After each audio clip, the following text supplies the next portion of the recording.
The day Aunt Eleanor died, I was elbow-deep in garden soil, planting the heirloom roses she'd given me for my birthday. My phone buzzed 3 times before I finally pulled off my gloves to answer it. "Miss Blackwood?" A formal voice I didn't recognize. "This is James Morton, your Aunt Eleanor's attorney. I'm afraid I have some difficult news." My heart stopped. The roses suddenly felt heavy in my hands. Eleanor's last gift to me. "What happened?" "Your aunt passed away in her sleep last night. He hesitated. She left explicit instructions for me to contact you first, before anyone else in the family." I sank to my knees in the dirt, barely registering his words. Aunt Eleanor, the woman who taught me to read, who'd snuck me chocolate chip cookies during dreary family functions, who'd supported every dream I'd ever had, was gone. "Miss Blackwood, are you there?" "Yes," I managed. "I'm here." What do you need me to do?" "Your aunt left specific instructions about her funeral arrangements." And another pause. "She left you a letter that must be opened before the service. Would you be able to come to my office today?" I looked down at the roses. Queen Elizabeth variety, Eleanor's favorite. She'd handed them to me just 2 weeks ago, her eyes twinkling with her usual mischief. "These have been in my family for generations," she'd said, "just like secrets." At the time, I'd thought it was just another of her cryptic comments.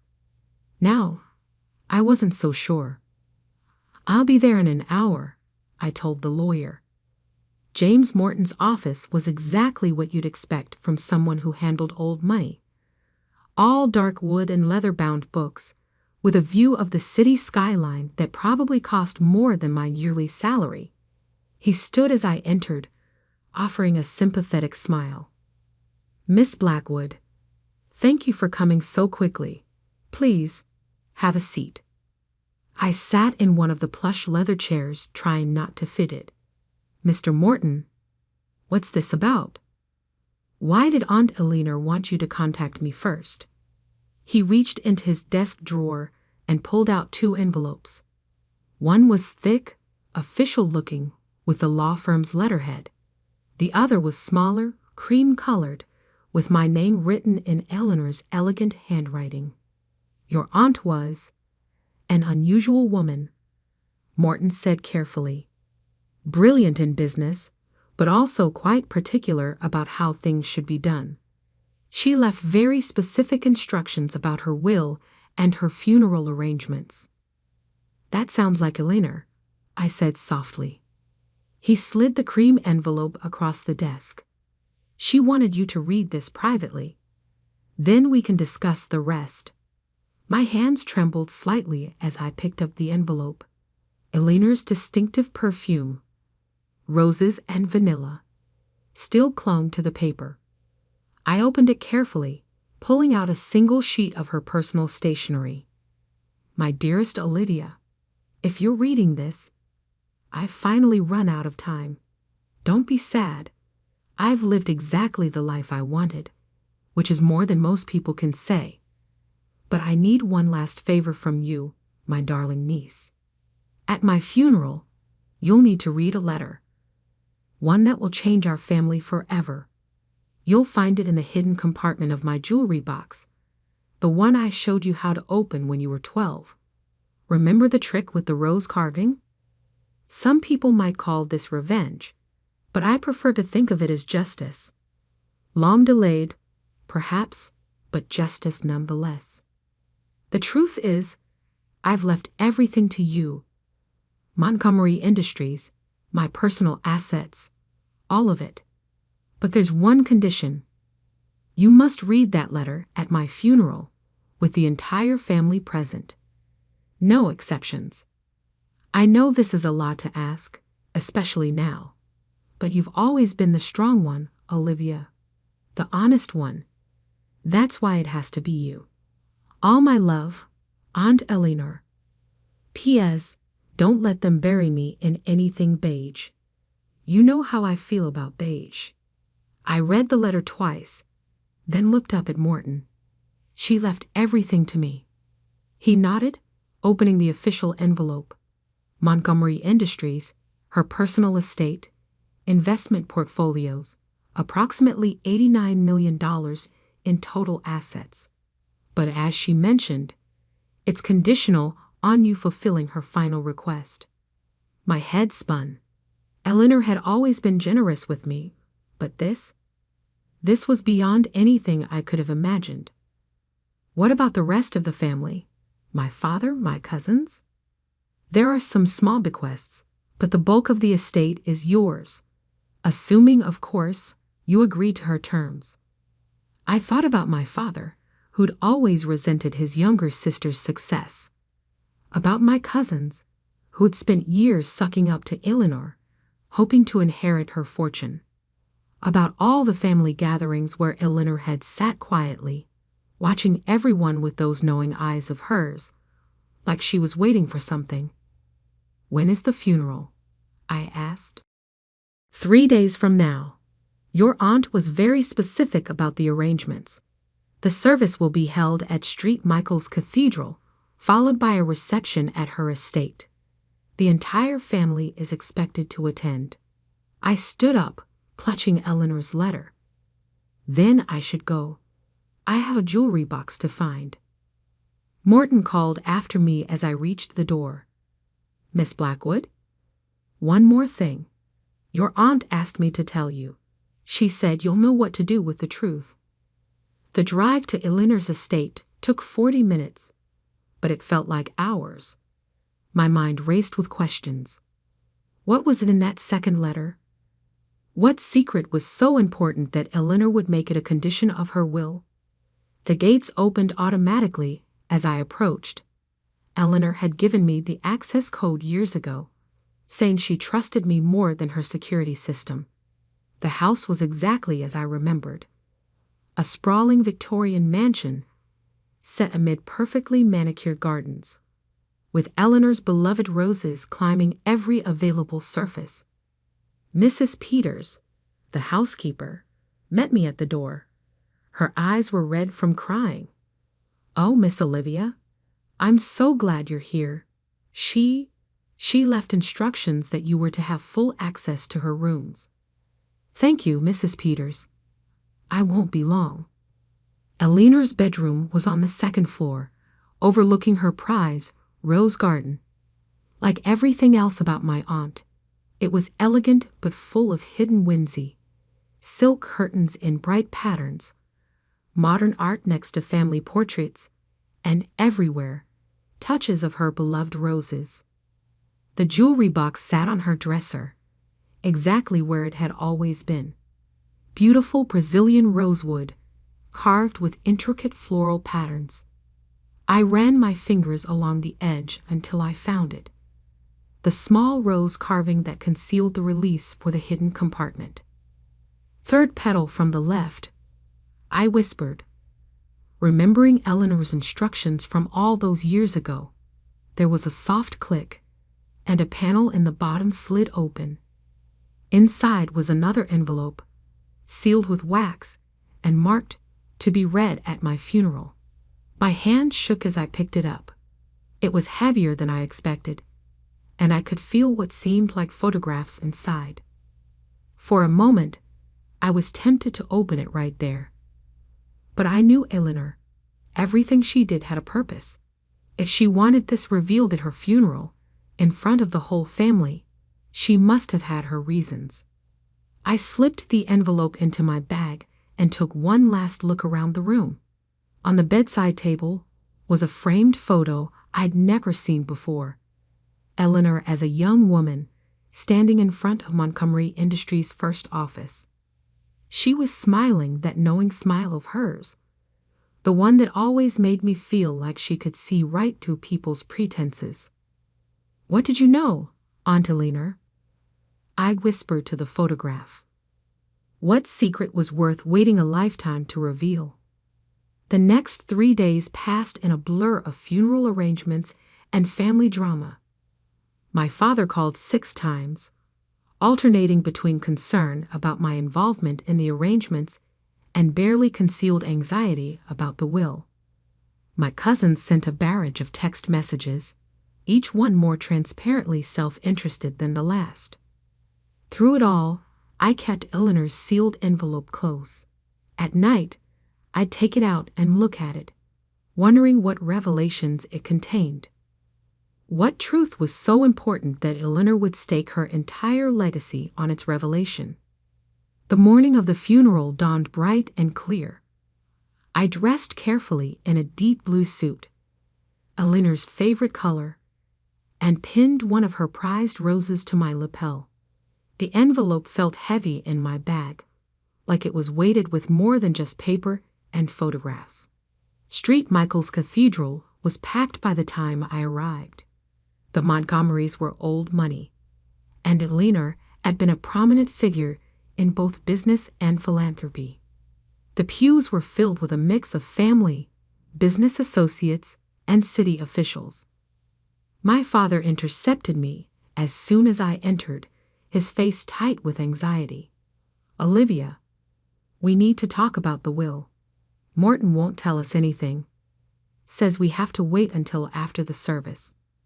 "What's going on?" I met his eyes steadily. "We'll all find out together, Dad. That's what Aunt Eleanor wanted." He grabbed my arm as I tried to pass. "Olivia, if you know something." "Let go, Dad," I said quietly, but firmly. "This is Eleanor's funeral. Show some respect." The service itself was beautiful, exactly as Eleanor would have wanted it. No beige in sight. The flowers were all roses in deep reds and vibrant pinks, her favorite colors. The minister spoke about her generosity, her intelligence, her dedication to making the world better. Finally, it was time. Morton caught my eye from the front pew and gave a slight nod. My hands trembled slightly as I walked to the podium, Eleanor's envelope clutched in my hands. The cathedral fell silent as I faced the congregation. My father sat in the front row, his face a mask of barely controlled anxiety. Next to him, my cousins John and Rebecca leaned forward eagerly, like vultures awaiting their next meal. I took a deep breath, breathing in the scent of roses that filled the air. In that moment, I could almost feel Eleanor standing beside me, giving me strength. Before she died, I began, my voice steady despite my racing heart. My Aunt Eleanor left me a letter with specific instructions. She wanted it read here today, in front of everyone who knew her.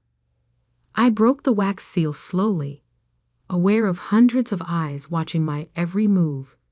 Inside were several sheets of paper, and as I'd suspected, photographs. As I pulled them out, I heard my father make a strangled sound from the front pew. The first photograph showed a young Eleanor standing next to a man I didn't recognize. They were both smiling, holding up what looked like blueprints. The second photo showed the same man at what appeared to be a construction site, with the early foundations of what I now recognized as Montgomery Industries' first building. "My name was Eleanor Montgomery," I read from the letter.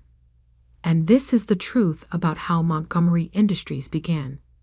My hands were steady as I began reading Eleanor's letter, my voice carrying clearly through the hushed cathedral. "My name was Eleanor Montgomery, and this is the truth about how Montgomery Industries began. The man in these photographs is Harold Bennett, a brilliant engineer and my business partner in 1975. He was also the true founder of what would become Montgomery Industries." A murmur rippled through the congregation. In the front row, my father's face had gone completely white. "Harold and I met at university." I continued reading. "We shared a vision of creating sustainable building materials that would revolutionize the construction industry. Harold had the technical genius, and I had the business acumen. Together, we created the foundation of what Montgomery Industries would become. I pulled out another photograph, this one showing Eleanor and Harold shaking hands over what appeared to be a contract. We were equal partners, splitting everything 50-50. The patents, the company, the profits, all of it was shared between us. Until the night of October 15, 1976, when Harold died in what was reported as a car accident. My father started to stand, but my Uncle James pulled him back down. I kept reading. But it wasn't an accident. The brake lines in Harold's car had been cut. I discovered this too late, after the police had already closed the case. I also discovered something else. Papers had been filed just hours before Harold's death, transferring his entire share of the company to the Montgomery Family Trust. Papers that bore his signature. I looked up, meeting my father's eyes directly. A signature that I now know was forged by his business partner at the time, my own brother, Richard Montgomery. The cathedral erupted in gasps and whispers. My father stood up, his face contorted with rage. "Stop this immediately," he shouted. "This is slander." "No, Dad," I said calmly. "This is truth. Aunt Eleanor left proof." I held up a stack of documents from the envelope. The original contract between Eleanor and Harold. Forensic analysis of the forged documents. Police reports that were buried. Bank transfers. She kept everything. Why? The question came from my cousin John, who was staring at his uncle, my father, with dawning horror. Why reveal this now? I turned back to Eleanor's letter. "I'm revealing this now because I've spent 45 years building this company into something Harold would have been proud of. I've used our success to fund research, to support sustainable development, to create opportunities for brilliant minds like his. But I've also spent 45 years watching my brother profit from his crime, watching him raise his children to believe that privilege and power put them above the law." My father had sunk back into his pew, all the fight gone out of him. I continued reading. "The truth is, I should have come forward years ago. But by the time I had gathered all the evidence, the company was employing thousands of people. Going public would have destroyed not just Richard, but countless innocent families who depended on Montgomery Industries for their livelihood. So I made a different choice. I decided to wait, to build, to make sure that when the truth finally came out, the company would survive it." I pulled out one final document from the envelope, a yellowed envelope addressed to Harold Bennett's only surviving relative, his daughter Sarah. Which brings me to my final confession. Over the years, I've kept track of Harold's daughter. I've anonymously funded her education, her research, her work in sustainable engineering. I've watched her grow into the kind of brilliant, ethical scientist her father was. Sarah Bennett now runs one of the most innovative green technology firms in the country, though she's never known who was backing her. More guests filled the cathedral as a woman stood up from the middle pews. She was about my age, with Harold's dark eyes and determined expression. Eleanor had arranged everything, even ensuring Sarah Bennett would be here for this moment. The second part of my will, I read, my voice growing stronger, leaves a 30% share of Montgomery Industries to Sarah Bennett, as partial restitution for what was stolen from her father. The controlling interest goes to my niece Olivia, the only member of the Montgomery family who has shown the same commitment to ethics and innovation that Harold and I once shared. I looked up at the stunned faces before me. The letter is signed, Eleanor Montgomery, co-founder of Montgomery Industries and keeper of its greatest shame. The silence that followed was deafening. Then slowly, Sarah Bennett began walking toward the front of the cathedral. She stopped in front of my father, who seemed to have aged decades in the past few minutes. All these years, Sarah said, her voice shaking slightly. I thought my father was a failure who abandoned his work. I never knew. Never imagined. Miss Bennet, I said, stepping down from the podium. I'm so sorry for what was taken from you. She turned to me, tears in her eyes. Thank you for having the courage to read that letter. Your aunt? She was watching over me my whole life, wasn't she? She was trying to make things right, I said softly, in her own way. The next few hours passed in a blur. The reception was unsurprisingly tense, with family members splitting into factions. Those who demanded the letter be suppressed, those who insisted on going to the police, and those who simply sat in stunned silence. My father disappeared immediately after the service. I wouldn't hear from him for weeks, not until he checked himself into a rehabilitation facility, finally facing the guilt he carried for 45 years. In the months that followed, the truth about Montgomery Industries' founding became public knowledge. But Eleanor had been right. The company was strong enough to survive it. With Sarah Bennett's technical expertise and my commitment to Eleanor's vision, we began a new chapter in the company's history. 1 year after the funeral, I stood in Eleanor's rose garden, now blooming more beautifully than ever. Sarah had joined me for what had become our weekly meeting, where we discussed everything from company strategy to our shared love of sustainable innovation. You know what's strange? Sarah said, gently touching one of Eleanor's prized Queen Elizabeth roses. I always felt like someone was looking out for me, guiding my career from afar. I used to think it was my father's spirit. Now I know it was Eleanor. She tried to protect everyone, I said. The company, its employees, you, even my father in her own way. She just couldn't let the truth die with her. Sarah nodded thoughtfully. Do you think she made the right choice? Waiting all those years? I considered the question carefully. I think she did the best she could with an impossible situation. She turned a company built on fraud into a force for good. She made sure you were taken care of. And in the end, she made sure the truth came out on her terms. And what about you? Sarah asked.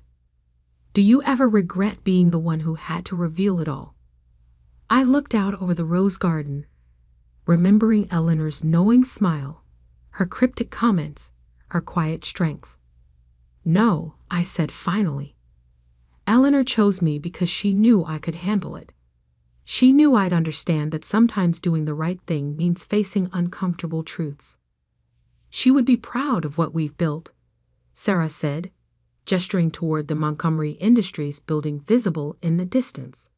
A real partnership, just like she and my father intended. I smiled, touching one of the roses Eleanor had given me, now blooming in her garden. She once told me these roses had been in her family for generations, just like secrets. But maybe it's time for new traditions. Truth instead of secrets. Partnership instead of power. Building something together instead of taking from each other. Sarah squeezed my hand. I think both our fathers would like that. That evening, as I sat in Eleanor's study, now my study, going over company reports, I found a small note tucked into her old desk calendar. It was dated the day she died, written in her elegant hand. Dearest Olivia, if you're reading this, you've done what I asked. You've faced the truth and handled it with grace. That's why I chose you, not just to inherit the company, but to make it better than it was, to make it what Harold and I dreamed it could be.